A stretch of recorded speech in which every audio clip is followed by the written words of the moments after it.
ఆంధ్రప్రదేశ్ ప్రజలు కోరుకున్న కొత్త ప్రభుత్వం కొలువుదీరింది. ప్రత్యేకించి నారా నందమూరి కుటుంబాలకు ఇవాళ పండుగ రోజు.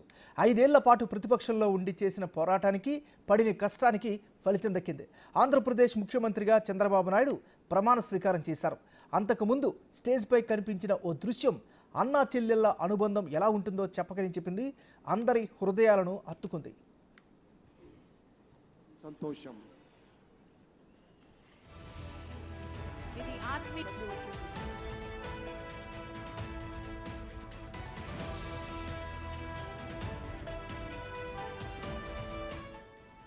చూసారుగా, నారా భువనేశ్వరికి తన అన్న బాలకృష్ణ నుదుటిపై ముద్దు పెట్టారు. ఆ ముద్దు వెనక ఎన్నో వర్ణించలేని సందర్భాలున్నాయి. అసెంబ్లీలో వైసీపీ నేతలు తన క్యారెక్టర్ను దూషించడం, తర్వాత భర్త జైలుకు వెళ్లడం వంటి ఎన్నో భరించలేని సంఘటనలు జస్ట్ ఈ 5 ఏళ్ల కాలంలో భువనేశ్వరి జీవితంలో చోటు చేసుకున్నాయి. తన చెల్లి ఎలా ఉండేది అనుకుంటూ బాలకృష్ణ ఎంతో మదనపడిన రోజులున్నాయి. ఆ రోజులను గుర్తు చేసుకుంటూ అన్నయ్య తన చెల్లి నుదుటిపై ముద్దు పెట్టాడు. ఆ ముద్దుతో అన్నయ్య బాలకృష్ణ తన ఇమేజ్ను కన్వే చేశాడు. ఇక అంతా మంచి జరుగుతుంది చెల్లమ్మ అని చెప్పేశాడు.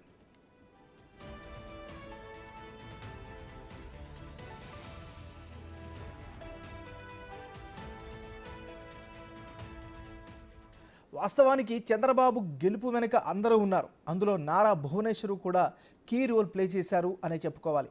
నిజం గెలవాలి పేరుతో యాత్రలు చేయడం, చంద్రబాబు జైల్లో ఉన్న సందర్భంలో పార్టీ మీటింగ్స్ అటెండ్ చేయడం, కార్యకర్తల కుటుంబాలకు ఆర్థికంగా సాయం చేయడం వంటి ఎన్నో కార్యక్రమాలలో భువనేశ్వరి తన భర్త గెలుపుకు దోహదపడ్డారు. మంచి రోజులు రాకపోవు అనే నమ్మకమే భువనేశ్వరిని నిలబెట్టింది. అదే ఇప్పుడు ఆవిష్కృతమైంది.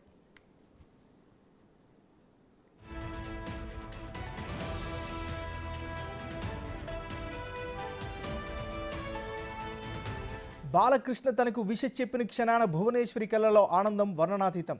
అదే అన్నా చెల్లెళ్ళ అనుబంధం అంటే.